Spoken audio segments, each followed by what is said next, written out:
नमस्कार दोस्तों, स्वागत है आप सभी का एक बार फिर से आपके अपने इस यूट्यूब चैनल पर। दोस्तों, आज की वीडियो बहुत ही इंपॉर्टेंट है क्योंकि इस वीडियो में हम बात करने वाले हैं अब्राहम मैस्लो की आवश्यकता पदानुक्रम सिद्धांत यानी कि हायरार्की ऑफ नीड्स की। और हम समझेंगे कि कैसे मनुष्य अपनी आवश्यकताओं को लेकर के जीवन पर्यंत प्रयास करता रहता है और उसकी जो ये आवश्यकताएं होती हैं, जो नीड्स होती हैं, वो एक हायरार्की में होती है। हालांकि हम एग्ज़ाम पॉइंट ऑफ व्यू से समझेंगे चीज़ों को कि एग्ज़ाम में आपसे चीज़ें कैसे पूछी जा सकती हैं, लेकिन ये थ्योरी बहुत ही इंपॉर्टेंट है और इंटरेस्टिंग भी है। तो अगर आप कोई भी टीचिंग एग्ज़ाम दे रहे हैं तो चाहे वो सीटेट हो, DSB, KVS, UPTET, REET, BPSC, सभी में इससे प्रश्न पूछे जाने की पूरी पूरी संभावना होती है और इससे प्रश्न पूछे भी गए हैं। तो आपको इस वीडियो को ध्यान से देखना है और इस थ्योरी को समझना है। चलिए आगे बढ़ते हैं। और उससे पहले कि हम लेक्चर शुरू करें, अगर आप इस लेक्चर की फ्री पीडीएफ चाहते हैं तो आप हमारे टेलीग्राम चैनल से जुड़ सकते हैं, जिसका लिंक डिस्क्रिप्शन बॉक्स में दिया गया है। तो शुरुआत करते हैं आवश्यकता पदानुक्रम सिद्धांत की। और आगे बढ़ने से पहले समझेंगे कि अब्राहम मैस्लो कौन थे। तो अब्राहम मैस्लो, ध्यान रखिएगा, अमेरिकी मनोवैज्ञानिक थे और इन्होंने मुख्य रूप से 1943 में एक थ्योरी जो जिसका नाम था a theory of human motivation नामक शोध पत्र में हायरार्की ऑफ नीड्स, इस सिद्धांत को प्रस्तुत किया था। अब अगर आप देखें तो बेसिकली जो एक इनकी मोटिवेशन थ्योरी भी है और उस मोटिवेशन थ्योरी के में ही इन्होंने जो हायरार्की ऑफ नीड्स है वो दी थी। अगर हम बात करें सिद्धांत की तो मुख्य रूप से सिद्धांत में यही बताया गया कि कैसे जो मनुष्य की आवश्यकताएं होती हैं वो अलग अलग स्तर पर होती हैं और हर एक स्तर पर एक खास प्रकार की आवश्यकताओं की जब पूर्ति हो जाती है तो फिर मनुष्य अगले स्तर पे जाता है। ठीक है, तो सिद्धांत के अनुसार यही है कि मानव की आवश्यकताएं अलग अलग स्तरों पर होती हैं और जब एक स्तर की आवश्यकता पूरी हो जाती है तो व्यक्ति अगली आवश्यकता की ओर बढ़ता है। जैसे कि आप यहाँ इस तस्वीर में भी देख सकते हैं, यही है मेन जो हायरार्की है वो। अगर आप देखें तो ओरिजिनल थ्योरी में तो इन्होंने 5 स्तर बताए थे, लेकिन जो अब मॉडर्न जो कि मॉडिफाइड है इनकी, उसमें इसकी संख्या बढ़ के 7 हो गई है। लेकिन हम अब इसको अभी जो इनकी ओरिजिनल थ्योरी थी उसी को पढ़ेंगे और उसी के अनुसार चीज़ें समझेंगे। ठीक है, तो इसमें अगर आप देखें तो इन्होंने सबसे पहला जो स्तर बताया था उसमें जो मनुष्य की शारीरिक आवश्यकताएं होती हैं, वायु, जल, भोजन, विश्राम, वो आता है। उसके बाद सुरक्षा यानी कि स्थिरता होनी चाहिए जहाँ वो रह रहा है वहाँ पे। फिर सामाजिक, जिसमें कि वो अपने आसपास के लोगों के साथ संबंध स्थापित करने से संबंधित होता है। फिर आत्मसम्मान, और उसके बाद आखिर में सबसे ऊपर, आखिर का मतलब सबसे ऊपर का जो आवश्यकता है वो है स्वयं सिद्धि। एक एक करके हम डिटेल में समझेंगे इसको और आगे बढ़ेंगे। तो अगर आप देखें तो सबसे पहली जो नीड होती है हायरार्की ऑफ नीड्स में वो होती है शारीरिक आवश्यकता यानी कि फिजियोलॉजिकल नीड्स होती हैं। और ये मुख्य इसका संबंध हमारी शारीरिक ज़रूरतों से होता है, शारीरिक आवश्यकताओं से होता है। सर्वाइवल के लिए बहुत महत्वपूर्ण होता है कि भाई अगर हमारे अपने शरीर को जीवित रखना है, जिंदा रखना है, तो उसको खाना समय पर चाहिए, ऑक्सीजन चाहिए, पानी चाहिए, और तन ढकने के लिए कपड़ा चाहिए, सिर ढकने के लिए छत चाहिए। तो ये बहुत ही महत्वपूर्ण और बेसिक चीज़ें हैं जिनका संबंध हमारे शरीर से है। तो ये सबसे बुनियादी ज़रूरतें होती है और उसके बिना इंसान जीवित ही नहीं रह सकता। यदि कोई व्यक्ति भूखा है मान के चलिए तो उसके लिए सबसे पहले तो भोजन आवश्यक होगा ना कि उसका आत्मसम्मान या पहचान। तो इसलिए शारीरिक आवश्यकताएं जो होती हैं सबसे पहले नंबर पे आती हैं। और अगर शारीरिक आवश्यकताएं पूरी ना हो तो आत्मसम्मान भाड़ में जाए। उसको तो भाई चाहे भीख मांगना पड़े, चाहे कुछ भी करना पड़े, कैसे ना कैसे करके उसको अपने शरीर को भोजन देना ही है। तो अगर आप देखें तो ऐसा होता है हम सभी, जैसे कि जब छोटे होते हैं, जब बच्चे का जन्म होता है तो उस वक्त उसको क्या चाहिए, उसको तो वही चाहिए ना, मेनली खाना चाहिए।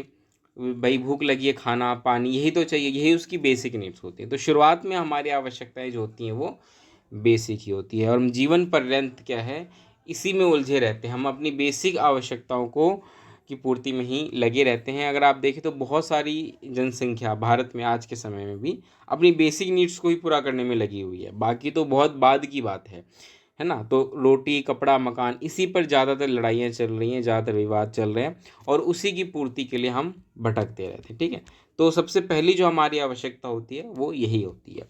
उसके बाद जब आपकी ये वाली आवश्यकता पूरी हो जाती है कि भाई पेट भरा हुआ है, पानी जितना चाहिए है, प्यास लगती लगती है तो भाई जब मर्जी तब पानी पी लो, मतलब भूख, प्यास, साफ हवा, सब कुछ अगर आपके पास है, तब आता है सुरक्षा। यानी कि अब आपको क्या चाहिए, सेफ्टी चाहिए। वो सबसे महत्वपूर्ण होता है और ये सुरक्षा कई पैमाने पर हो सकती है, कई प्रकार की हो सकती है, जैसे कि सामाजिक सुरक्षा हो सकती है, आर्थिक सुरक्षा हो सकती है, सैन्य सुरक्षा हो सकती है। ये सभी सुरक्षाएं इसमें शामिल होती है। तो जब किसी की शारीरिक आवश्यकता पूरी हो जाए तो वो सुरक्षा और स्थिरता चाहता है। एक व्यक्ति जो आर्थिक रूप से अस्थिर है, मान के चलिए फाइनेंशियली उसको प्रॉब्लम रहती है, तो उससे पहले नौकरी और स्थायित्व की आवश्यकता होगी, ना कि सामाजिक पहचान की। तो सीधी सी बात है ना कि भाई अगर मान के चलिए फॉर एग्ज़ाम्पल जैसे हम जब पढ़ रहे होते हैं तो एजुकेशन पढ़ाई के दौरान हमारी बेसिक नीड्स हमारी कौन पूरी करता है? रोटी कपड़ा मकान कौन पूरी करता है? हमारे माता पिता, वो हम पूर्ति करते हैं इन सभी चीज़ों की। लेकिन जब हम एक स्कूल से बाहर निकलते हैं, कॉलेज हम कंप्लीट कर लेते हैं, तो उसके बाद हमारे सामने अगली चुनौती क्या होती है? कोई भी नौकरी, चाहे प्राइवेट करना चाहते हो चाहे गवर्नमेंट करना चाहते हो, कोई भी एक नौकरी है ना। और वो क्यों? क्योंकि वो होती है सुरक्षा की आवश्यकता।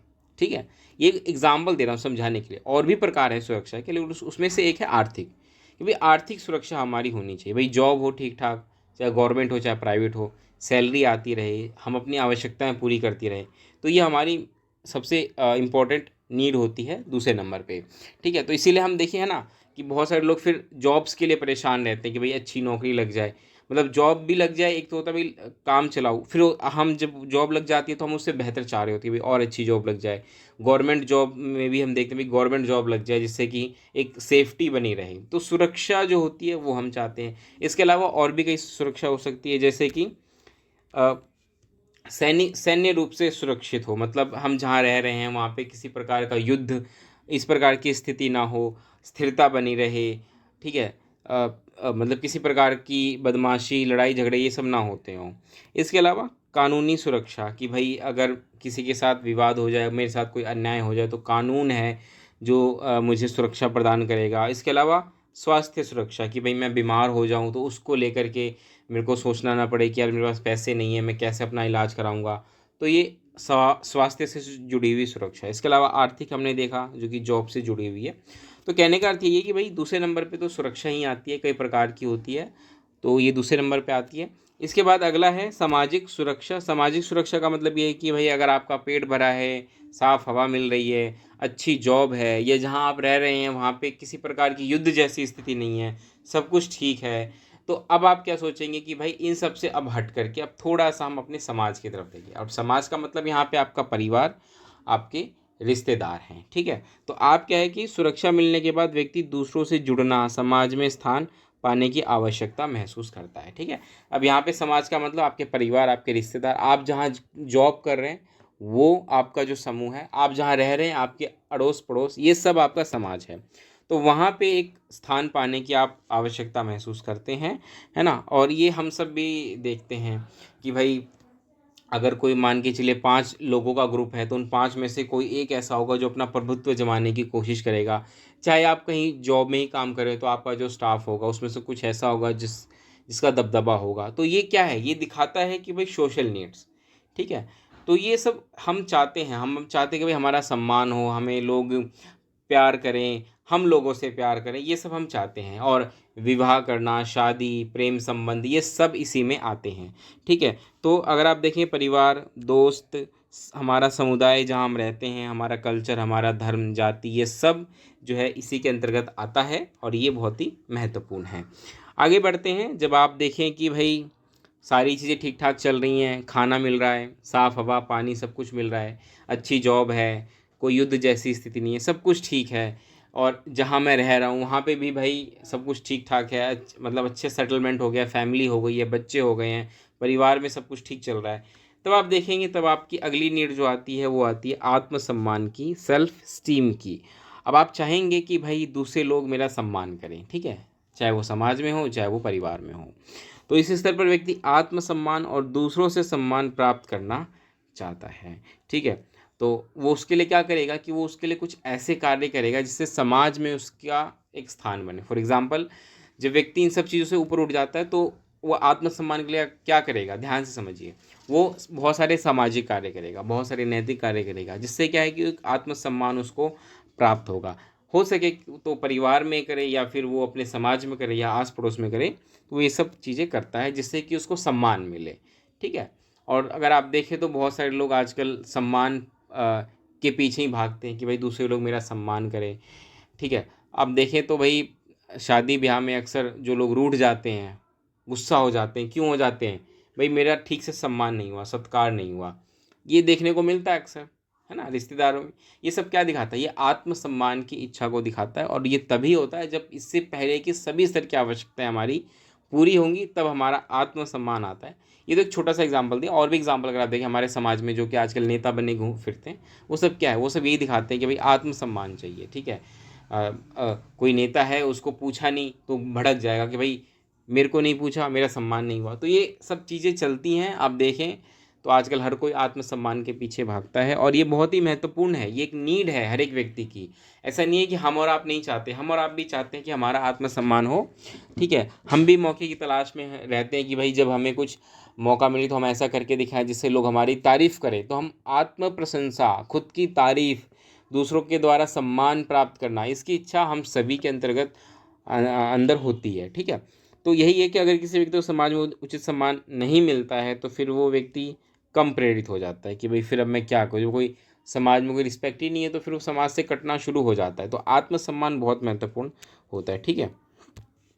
आगे बढ़ते हैं। Next is self actualization needs, और ये सबसे ऊपर की होती है, सबसे महत्वपूर्ण होती है। आप देखेंगे कि खासकर जो व्यक्ति बहुत अनुभवी होते हैं, अनुभवी का मतलब अपने जीवन में खासकर 40-50 साल की जब उनकी एज हो जाती है, तब खासकर इस प्रकार की चीज़ें आती हैं। कुछ में पहले भी आ जाती हैं, लेकिन ऐसा नहीं है, लेकिन ऑन एन एवरेज ऐसा ही होता है कि 40-50 साल की एज में व्यक्ति सेल्फ एक्चुअलाइजेशन की तरफ जाता है। और ऐसा क्यों होता है? क्योंकि वो पीछे की सभी नीड्स को प्राप्त कर चुका है, उन सभी को हासिल कर चुका है, उन सभी से वो संतुष्ट हो चुका है, लेकिन उसको अंतिम संतुष्टि तब भी नहीं मिलती है, ठीक है। मतलब रोटी कपड़ा मकान सब कुछ ठीक है, अच्छी जॉब है, अच्छा मकान है, घर है, आत्मसम्मान है, समाज में एक अच्छा स्थान है, लेकिन उसके बावजूद भी आप देखेंगे कि बहुत सारे लोग दुखी रहते हैं, परेशान रहते हैं, डिप्रेशन में भी चले जाते हैं। ऐसा क्यों होता है? ऐसा इसलिए होता है कि इतना सब कुछ प्राप्त करने के बाद भी उनको संतुष्टि नहीं मिलती है, और अंत में वो यही सोचते हैं कि यार इतना कुछ मैंने हासिल किया, सब कुछ मैंने कर लिया, लेकिन मेरा मन अभी भी नहीं रुक रहा, उसको और चाहिए और चाहिए। और का मतलब यहाँ पे आर्थिक रूप से भी हो सकता है कि पैसे के पीछे ही भागते रहना, या सम्मान ही हो गया कि सम्मान के पीछे ही भागते रहना। तो इनके पीछे भागता रहता है, और एक समय ऐसा आता है कि जब वो रुकना चाहता है, उसको लगता है कि ये आखिर क्यों, कब तक इसके पीछे भागना है मुझे। तो यहाँ पे अगर आप कहें तो धीरे धीरे व्यक्ति अध्यात्म की तरफ जाता है, और अध्यात्म की तरफ जाने का मतलब यहाँ पे ये बिल्कुल भी नहीं है कि वो भगवान की तरफ जा रहा है। अध्यात्म की तरफ मतलब वो खुद के अंदर झांकने की कोशिश करता है, कि अब धीरे धीरे वो अपने आप को समझने की कोशिश करता है, अपने मन को, जीवन को, अपने क्षमताओं को ये जानने की कोशिश करता है कि मैं जो कर रहा हूँ, मैं जो हूँ, वो कितना सही है, कितना गलत है। जो अभी तक मैंने काम किए हैं वो किसी न किसी उद्देश्य से, किसी न किसी चीज़ से प्रेरित थे, कि मैंने कुछ भी अगर समाज के लिए किया तो वो किससे प्रेरित थे? सम्मान से प्रेरित थे, कि भाई मुझे सम्मान मिले। लेकिन अब वो अब वो सोचेगा कि नहीं, अब मुझे कुछ ऐसे कार्य करने हैं जिसका संबंध मुझे मेरी अपनी खुशी से हो, कि भाई यहाँ पे मुझे सम्मान नहीं चाहिए, यहाँ पे मुझे आत्मसंतुष्टि चाहिए। तो वो अपने बारे में, अपनी क्षमता के बारे में, अपने बारे में ज़्यादा सोचता है। अब वो थोड़ा यूँ कह लीजिए कि अगर मैं जनरल भाषा में कहूँ तो वो धीरे धीरे मोह माया से ऊपर उठने लगता है। जो सांसारिक जो यहाँ पे सिस्टम बना हुआ है, जो प्रक्रिया चली आ रही है, उससे वो अब निकलने की कोशिश करता है, क्योंकि उसके पास खाने की कोई कमी नहीं है। अगर रोटी कपड़ा मकान ये उसकी नीड पूरी नहीं होती तो कभी भी सेल्फ एक्चुअलाइजेशन पे जाता ही नहीं। वो सिर्फ इन्हीं में उलझा रहता है कि भाई आज खाना कैसे मैं अपना जुटाऊं, शाम को खाना मुझे मिल पाएगा नहीं, इसी में उलझा रहता है। लेकिन नहीं, वो सब पूरा हो गया, सुरक्षा, अच्छी जॉब, सेटलमेंट, सब कुछ ठीक है, परिवार में अच्छा स्थान है, समाज में अच्छा स्थान है, सब कुछ ठीक है, बट उसके बावजूद भी एक आवश्यकता होती है, यानी कि जब उसको संतुष्टि नहीं मिलती तो धीरे धीरे वो सेल्फ एक्चुअलाइजेशन की तरफ जाता है। आत्मसम्मान से अलग हट करके स्वयं सिद्धि की तरफ, आत्मसिद्धि की तरफ जाता है, अपने क्षमताओं को पहचानता है, अपने अंदर झांकता है, और फिर इन सब चीज़ों से अलग हट के, जो कि किसी कह लीजिए परिणाम से प्रेरित होता है, उससे हट करके एक कार्य समाज के लिए करने की कोशिश करता है। और इसमें खास कर अगर आप देखें तो महात्मा गांधी, एल्बर्ट आइंस्टीन, स्वामी विवेकानंद जैसे लोग इस स्तर पर पहुंच चुके थे। बौद्धिक रूप से, आध्यात्मिक रूप से उन्होंने समाज के लिए इतना कुछ कार्य किया। महात्मा गांधी है, उन्होंने समाज के लिए इतना कुछ किया। क्यों किया होगा आप सोचिए? क्या वो आत्मसम्मान के पीछे गए होंगे? क्या उनको किसी प्रकार की सुरक्षा की चिंता थी कि सुरक्षा मुझे मिल जाएगी, जॉब सिक्योरिटी कुछ इस प्रकार से उनके दिमाग में था? नहीं। वो इन सब से अलग उठ करके, इन सांसारिक जीवन से उठ करके एक सिंपल सी बात कि दूसरों की भलाई के लिए मुझे कुछ करना है, ठीक है? एल्बर्ट आइंस्टीन अगर आप देखें तो विज्ञान में उन्होंने अपना योगदान दिया और वो भी इसी से प्रेरित थे। स्वामी विवेकानंद इतने बड़े धर्मगुरु रहे, उन्होंने पूरे विश्व को जागृत किया। और क्यों किया? इसीलिए किया। तो सेल्फ एक्चुअलाइजेशन ये भी एक नीड होती है और ये प्रत्येक व्यक्ति में एक समय के बाद आ ही जाती है। जब वो पीछे की सभी आवश्यकताओं को प्राप्त कर लेता है तो अंत में फिर वो इसी पर आता है कि भाई ये जीवन क्या है, मैं क्या हूँ, मैं कौन हूँ, मेरी क्षमताएं क्या हैं, मैं क्यों आया हूँ इस दुनिया में, मुझे क्या करना है दूसरों के लिए, दूसरों का जीवन मुझे कैसे सुधारना है, समाज के लिए मुझे क्या योगदान दे करके जाना है। वो सब इसी पर निर्भर होता है और इसी से वो प्रेरित भी होता है। तो ये कुछ इस प्रकार की नीड्स थी जो कि हमने पढ़ी और उम्मीद है आप समझ भी पाए होंगे। बहुत ही महत्वपूर्ण थी, सभी को हमने अच्छे समझा। ये एक क्या है कि हायरार्की में ही चलती हैं, ठीक है? ऐसा नहीं है कि व्यक्ति किसी एक स्तर को स्किप करके सीधा तीसरे में चला जाता है। ऐसा नहीं है कि शारीरिक अ, आवश्यकता पूरी होने के बाद वो सीधा सामाजिक में ही जाएगा, नहीं ऐसा नहीं है। सुरक्षा, फिर सामाजिक, फिर आत्मसम्मान, फिर स्वयं सिद्धि। इसी प्रकार से जो है मनुष्य की आवश्यकताएं धीरे धीरे बढ़ती हैं।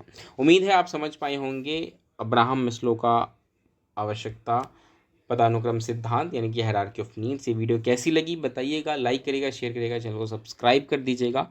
मिलेंगे अगली वीडियो में दोस्तों। इस वीडियो में इतना ही, तब तक के लिए नमस्कार, धन्यवाद।